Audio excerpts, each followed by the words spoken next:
And I'd like to invite our speakers to come up to the front of the dais so that we have an opportunity to have a conversation with you. Several of the authors are in the room also and online, and I encourage them. They don't have the 7 minutes to make a presentation, but if they would like to make any brief comment or introduce any issue, please also raise your hands and I'll give priority to the authors. Also online people, we would very much like to hear from you. Whichever platform you're on, please submit your question or comment, and we'll have somebody in the room here read them out to us so that our audience also has a chance to reflect on them. And as usual, please tell us your name and your institution. Keep your comments brief so I can do several rounds at a time. We will have a mic coming. Please raise your hand as I rush to take my seat so that the person with mics can come to you. And this is incredible. This is a very shy audience. Okay, I have Lynn and then the gentleman there and Florian at the back. We'll take that first round and I'll scoot to my chair. Lynn? Hi, I'm Lynn Brown. And this question, I guess, is really directed at Shenggen. Because Shenggen, you're a Director General in the CGIAR, as well as being the one for IFPRI. And when I look at it, I think the Green Revolution was very necessary, but it was a CGIAR-led revolution. And the CGIAR is still dominated by rice, wheat, and maize, if you look at the funding research. So national governments, in a sense, have followed the CGIAR research lead. So my question to you would be, is the CGIAR going to reform? Is the CGIAR going to diversify its own research base? Is it going to incorporate fruits and vegetables and be generally a system that's consistent with a diversified food system? Lynn, thank you very much. Please pass the mic to the person behind you. Good afternoon. My name is Iftikhar Mustafa from the Global Agriculture and Food Security Program, GAFSP. Thank you very much for excellent presentations and really enjoyed it. I have a specific question, a little bit ground level than what Lynn asked.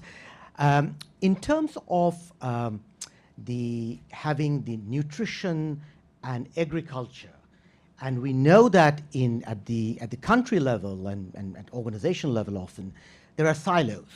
Like, nutrition belongs to the health sort of area, agriculture belongs to the Ministry of Agriculture and so on. And often what happens is that also, although they know that this is important to combine, but there is no mechanism there whereby they can really have a joint sort of interaction.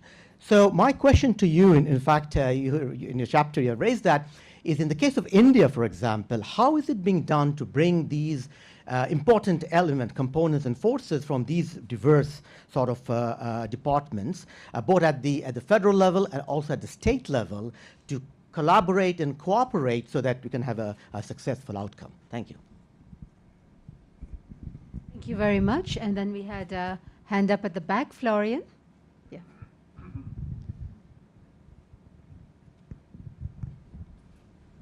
Yes, thank you very much. My name is Florian Dörr, and I work for the FAO office here in Washington, D.C. First of all, congratulations to this book. And it was also really refreshing to see this street question you had. And I also thought it was very interesting to see the answers from the people in the room. What I quickly wanted to make everybody aware of is that FAO has made a toolkit for nutrition-sensitive agriculture and food systems, which contains of several parts, including key questions that you can ask no matter if you're designing a project or a policy, including actions for intervention and also a compendium of indicators, which should be really useful to design and monitor and implement nutrition-sensitive projects. And as a discussion also touched upon the need for more and better data on an individual level, I want to make everybody aware about the FAO WHO GIFT platform, which is a global individual food consumption platform. If one of you happens to get more or collect data on individual dietary consumption data, please make sure it also gets to this platform to become an open global source for this information. And my question to the panel would be, linked to the first question, is there more attention on nutrition currently? Yes, definitely. So we've also seen with ICN2 and the Decade of Action on Nutrition, the UN Decade of Action, that there's lots of attention, But it seems a bit that time is slowly running out. So currently it's very high on the agenda. So how do we make sure that there's really progress made till 2025, 2030? And what do you see as biggest challenges? Thank you very much both for sharing information as well as the question. Let me come back to the panel, and then I'll do a next round with the online audience and then with the room. Shenggen, let me begin with you, and then we'll walk down. Before you do that, I will also pose a question for Olivia myself. Olivia, when we did that poll, subsidies came last, and yet it is such an important issue. How do we change people's thinking about the role of subsidy reform in addressing nutrition? Shenggen, back to you. Thank you, Nin, for the very good question. I think the CGI has changed or evolved over time. Yes, it was very much crop focused in the 60s, 70s. Then the CG brought some of the natural resources centers, forestry centers, water centers into CGIAR. Obviously, IFPRI joined CGIAR probably around 1982. I think I must say that IFPRI, maybe a couple of other centers, became the pioneer in really pushing nutrition into CGIAR research. I think Marie's leadership, A4H, plus probably biodiversity, a couple of others. And I really took that on very seriously. In fact, probably about 4 or 5 years ago, I began to talk quite a bit about nutrition, to use nutrition as one of the indicators to evaluate the CGIAR's impact. So obviously the reaction from my colleagues, CGIAR DGs, are not surprising. Oh, Shenggen, you have been talking too much about nutrition that time. So don't just talk about nutrition. But I'm so happy to report to you today that every CG Director General is talking about nutrition. So give us some time, and I think that is a sort of a message we'll go through, filter through the system. But here I think equally important is the donors, investors of CGIAR.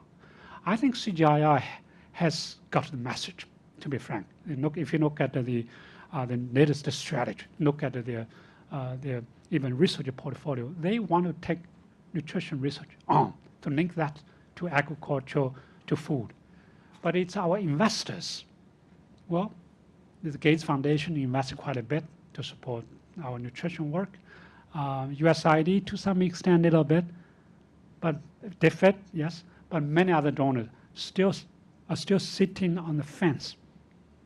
So as you know, if the donors do not invest in nutrition in CGIAR, we will not be able to use as our investment from agriculture or from infrastructure research or from other research to nutrition. So my key message to you is, can we change the World Bank to really begin to put serious money on CGIAR research on nutrition? All right, okay. Thank you very much, Shenggen. Let me pass to Marie next, and then Matthew after that, and to Olivia. More attention to nutrition. Yes. What's the question? The biggest challenge is in nutrition, if you want me to answer that. I think in terms of progress, there has definitely been a lot of progress in reducing childhood undernutrition over the years, and also maternal undernutrition in South Asia. It is still a big issue, but compared to what it was just a couple of decades ago, this is really a big improvement. The new challenge is obviously the rise of overweight, obesity, which goes actually faster with income growth than reductions in stunting and in child undernutrition. So we really have an issue here that overweight and obesity problems are catching up more quickly than we can eliminate undernutrition. So countries have double burdens of malnutrition, people call them triple burden because the micronutrient deficiencies are not addressed properly. We don't even have adequate data on micronutrient deficiency. So there's still a lot of work to be done to understand better how to address the micronutrient deficiencies, and certainly the diversity in food, in the food supply would help a lot. Some will need fortification, some will need supplementations, but better diets would go a long way.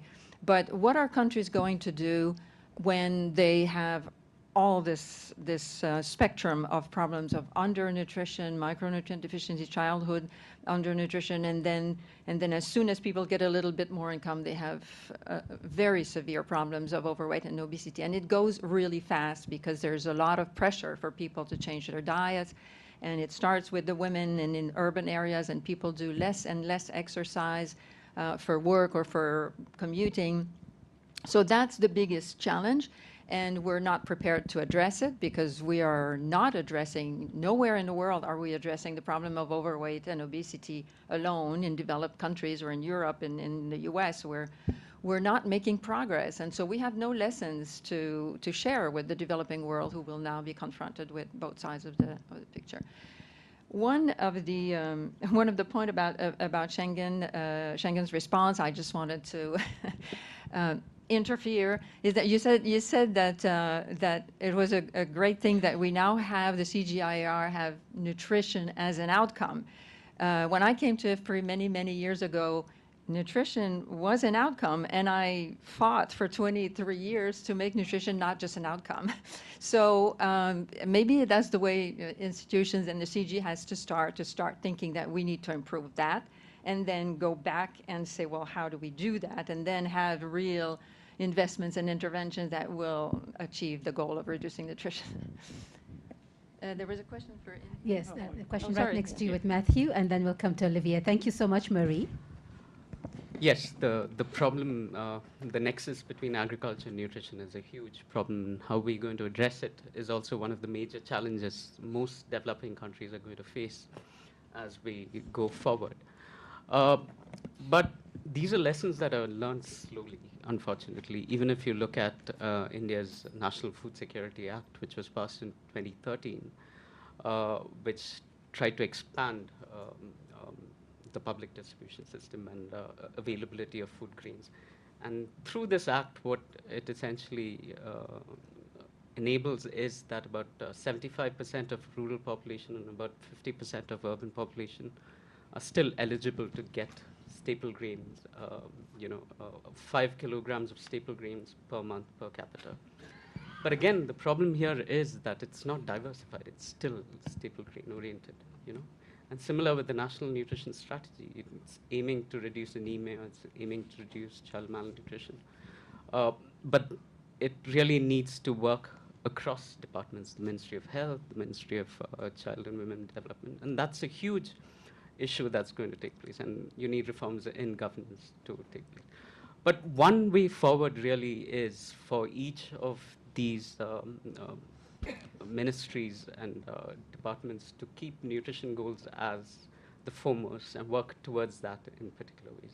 And second is the impact of programs, and what Marie spoke about, the impact of programs on, grassroots level availability of nutrients. And that is coming up in a really big way. Promotion of kitchen gardens, the promotion of labor savings, especially for women, and the nutritional impact that has. And different states, through civil society organizations, are working towards those kind of things. And so there is a need for national level policy to focus more on nutrition goals, but also at the grassroots for various programs to have very specific nutrition. And that's the way forward, really. But it's still a huge challenge. Thank you very much, Matthew. Let me come to you, Olivia, then. Thanks, Rajul, for this question. In fact, I was not too surprised by the answer to that question for a couple of reasons. First of all, as you have seen, so in the poll question, subsidy reform was ranked last from all possible options, because it was how the question was asked. It was basically, how much would you invest for, or how do you use 1 billion to invest in something? But we need to say and to think that many policy changes are cost neutral, right? So you do not necessarily need to invest something into subsidy reform. It is more like about changing the policy within the system, and you may even get more out, because we know that many of the subsidies are fairly ineffective. But there's also a challenge, because many of these subsidies, the agriculture subsidies, what I haven't mentioned in my presentation is that those policies are often intertwined with other social protection policies. As an example, many subsidies, agriculture subsidy, production subsidies, are there to, have a certain amount of grains for certain social protection programs, be it school feeding programs, be it food vouchers, be it direct food subsidies. So it is not like that if you change one policy, everything will be solved. It is more like a thing where you have to think about a new system and a new approach. Hence, now coming back to the question what can be done, I think one important way would be to disentangle the different policies from each other. And one way of doing it would be that we switch from more like a subsidy-based support system to maybe more a direct cash transfer system. Now back to the question about the poll. I think there's also fairly little evidence about, what does each policy do in a rigorous way. So if we try to establish causality, that's very challenging in these setups. But I also believe that more research should be done on those big picture questions when it comes then down to nutrition and how this may change the diets of people and perhaps then also nutrition outcomes. Olivia, thank you very much. And maybe that's one use of also the $1 billion is to actually innovate on the research itself if we're addressing these big. I understand we have one online question. Why don't we take that first? Who is going to read that aloud? Hi, thank you, Rajul. So our question's from Santosh. He's from Nepal. And he's from the Department of Food Technology and Quality Control. What might be possible appropriate interventions on agriculture policy and food systems to reduce prevalence of stunting? Okay, that's a large question, but thank you to Santosh. Why don't I come back into the room for another round? And as I do that, I will also give a heads up to Derek. Derek Heddy is one of the authors. We have a specific question for you, Derek, but if you also want to reflect on your chapter's key findings. But Shenggen has asked me to ask you to add comments on the FAO, WFP indicators, data, and issues like that, that you'd like to make any comments, but also on your own chapter. And if there are other authors in the room, please raise your hand and I'll come to you. But first, let me take, I think there was a lady here in the middle. Would you pass the mic to her?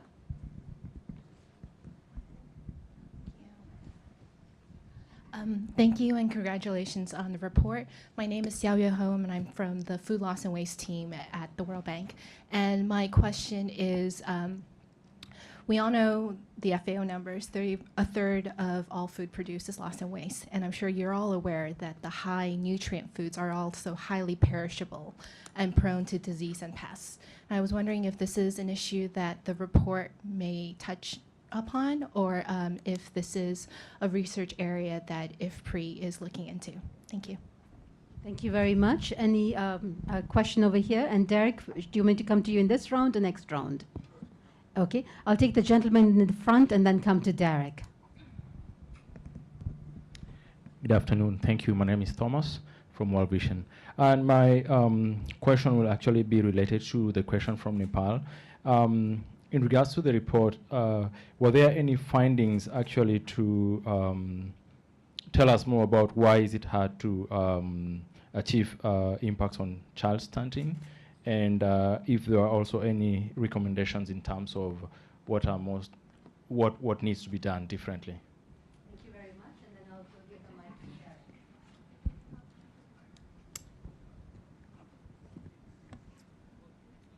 What was the question, Shenggen? It was about the... You asked the gentleman behind it, the FAO mentioned several initiatives, WFP. Okay. Oh, sorry, I have. Right, yeah. WFP and FAO are working on some of the indicators, some of the metrics. So I don't know whether your chapter has touched on that, particularly related to nutrition, diets, and so on. No, not too much Part of that on initiative? Yeah, not too much on metrics. I think one issue I did want to comment on a little bit, which our chapter deals with a lot, is the relative price of nutritious foods. And that really has implications both for undernutrition and overnutrition. So one of the things we show is that in poor countries, the food systems are not very good at providing nutritious foods cheaply. So a calorie of egg is about 12 times as expensive as a calorie of maize in Africa. So poor people are not going to buy eggs, and Nuralisa referred to that in her video. And at the same time, I think this is relevant to Olivia's chapter. It's very hard to beat sugar. Sugar is an incredibly cheap source of nutrients. And I also feel trade reforms are not necessarily the answer for some of these issues. In fact, if we got rid of sugar subsidies in the U.S., sugar would be cheaper. We'd be importing cheap sugar from Brazil, right? So there are instances where trade reforms will matter. Some countries protect their dairy industry. That's a healthy food. They should be liberalizing trade in some circumstances, but trade reforms in other instances are actually going to make diets more unhealthy. So I think we need to think about very systematically how can agriculture deliver nutritious foods more cheaply, and then how can we sort of close the gap with very unhealthy foods. Derek, thank you. And a plug to you, because we will be having a seminar on March 18 that Derek has organized, so stay tuned. I know there are other questions. I'll come to them in the next round. Let me come back here and let me go in reverse order. Would you like to begin this time, Matthew, and work our way down this way?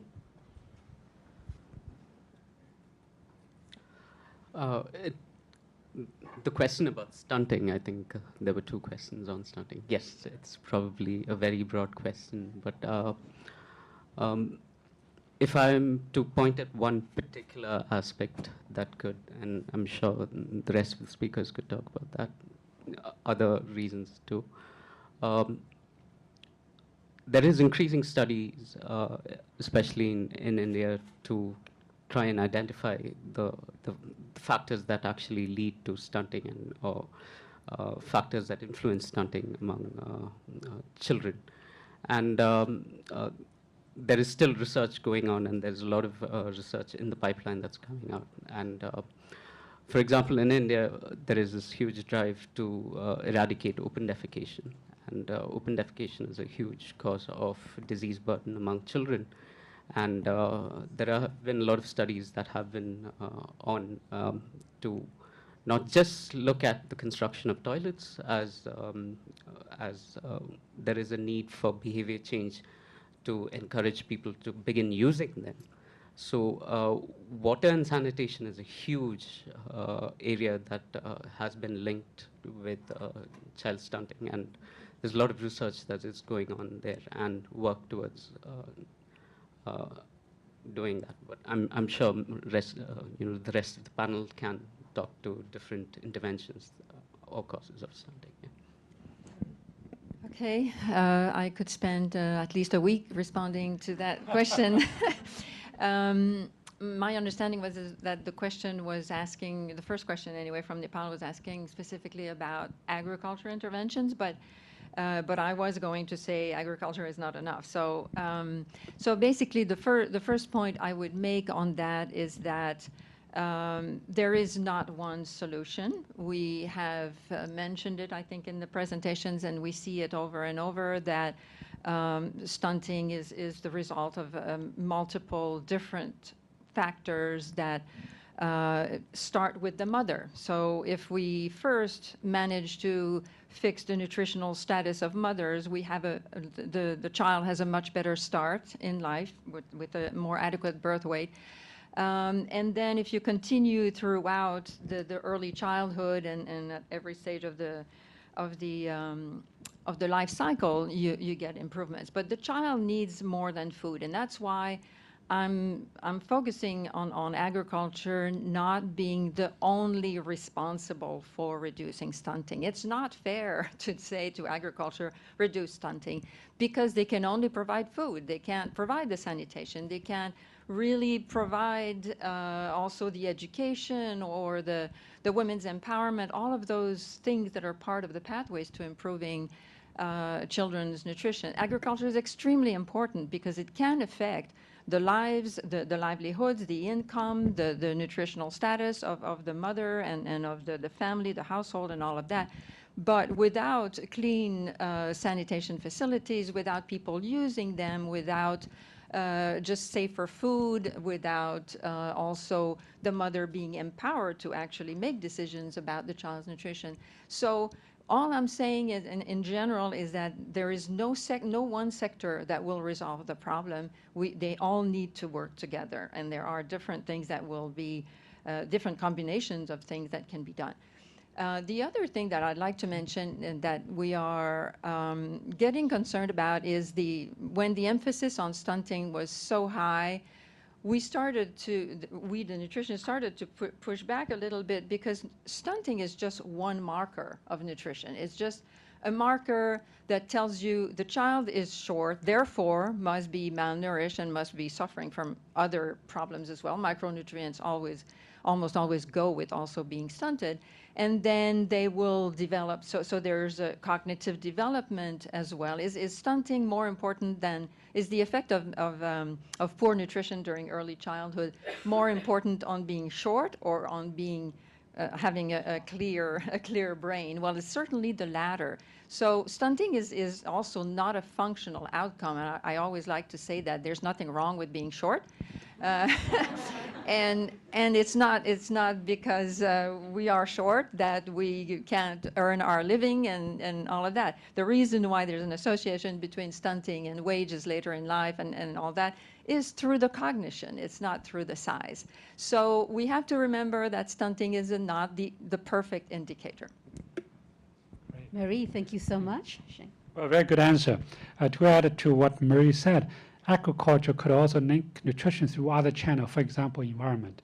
In many countries, because of overuse of inputs, the fertilizers subsidized, the water is free, and the pesticides, so the environment has been degraded. So that the children do not have access to clean drinking water. They do not have good sanitation. This is part of the problem. I mean, that's indirect link through environment, through many others. Now, the food waste, food loss, yes, absolutely.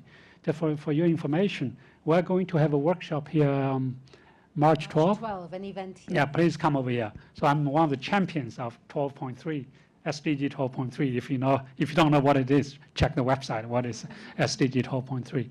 So we are working with many governments, policymakers, try to reduce the food waste, food loss, to help with this part of the food system transformation, to provide nutritious, healthy food, and in a sustainable manner for everybody in the world. So absolutely. Now on the subsidies, I think. Olivia, I think subsidy is list number one. But sorry, at the bottom, right? The subsidy actually is a mean, not the end. For example, the first one you listed there, the diversification of food production. I think you should reform the subsidies to achieve the diversification, not itself. So I think it really depends on how you, let's say, phrase the questions. So I don't think that's fair to that to reform your subsidies. Thanks. Yes. Also to add on, Shenggen, what you said before, I mean, I believe that maybe nutrition is becoming on the agenda of agriculture and the agriculture ministry. But I'm not sure that other ministries who have a role for nutrition outcomes or for our diets are that aware of, the links between the different sectors. And especially perhaps not the Ministry of Finance, who in fact makes the allocation to the different ministries. So I think there's much more education and also research needed. Thank you very much, Olivier. Let me take the final round of questions and comments. And before I do that, before I come to the room, I understand we have an online question.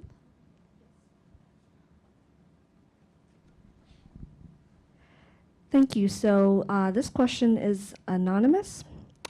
What responsibility do large agribusinesses send companies and other private sector actors have in ensuring agriculture and nutrition are better linked? Thank you very much. Another week-long seminar there. We have a lady at the back, and then I'll come to Brian next. So hello, my name is Paula. I'm a senior at Georgetown University, studying biology of global health. And I'm right now doing my thesis on the link between obesity and the food system in Latin America. And I guess my question is more straightforward. So we know that worldwide, every country, the prevalence of obesity in women is higher than the prevalence of obesity in men. So the percentage of obesity in women is higher. So my question is, why is that? a trend that we're observing worldwide? Is it through biological reasons, or is it because of gender inequalities and issues in the agricultural system? Much. Brian, I come to you next to pass the mic along. Thank you. Brian Greenberg. I'm a consultant. Congrats to all the chapter authors and the editors. Really pleased you're keeping the ag nutrition link in the spotlight, and seizing and keeping the momentum and not falling back because of some of the threats to momentum are really what my question is about. And it's really this: rising temperatures are going to hit yields and nutritional densities hard in many cases. Changes in weather and climate systems and seasonalities are going to make it much harder. There are significant risks to farm systems and to food security in that. Scarcely a day goes by that we don't realize how far behind even our most pessimistic projections of climate impacts really are. And food security is still taking on board the last couple years of those reassessments of how severely food systems are going to be affected by climate change. So my conclusion from that is that climate change is maybe the most important long-term and certainly medium-term issue for nutrition as we would have known it.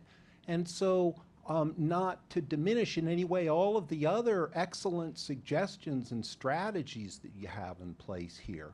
The question really is not does everything have a contribution to make, but are we appropriately weighting the kinds of responses that we undertake?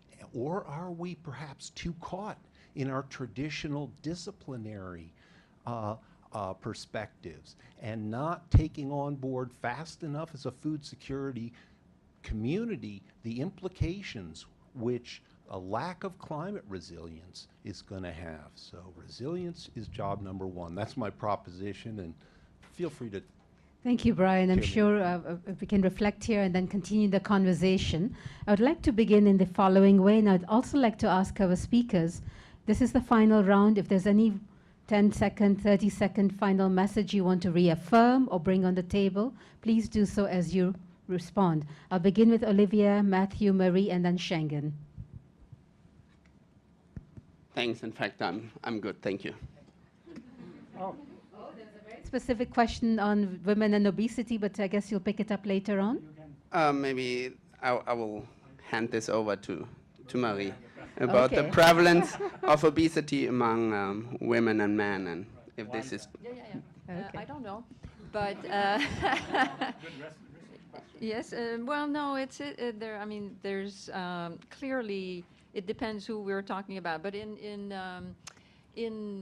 low-income countries, when income increases, it's immediately the women who gain more weight. I don't even know if it's true in the U.S. that women are more obese than men, but in low-income countries, I'm sure it has something to do with physical activity, because men continue to work the land and to be very, to walk for hours to go to the land. And so they're more physically active than a lot of women. There's lots of countries where women don't really work away from home very far. And so that would be my first hypothesis.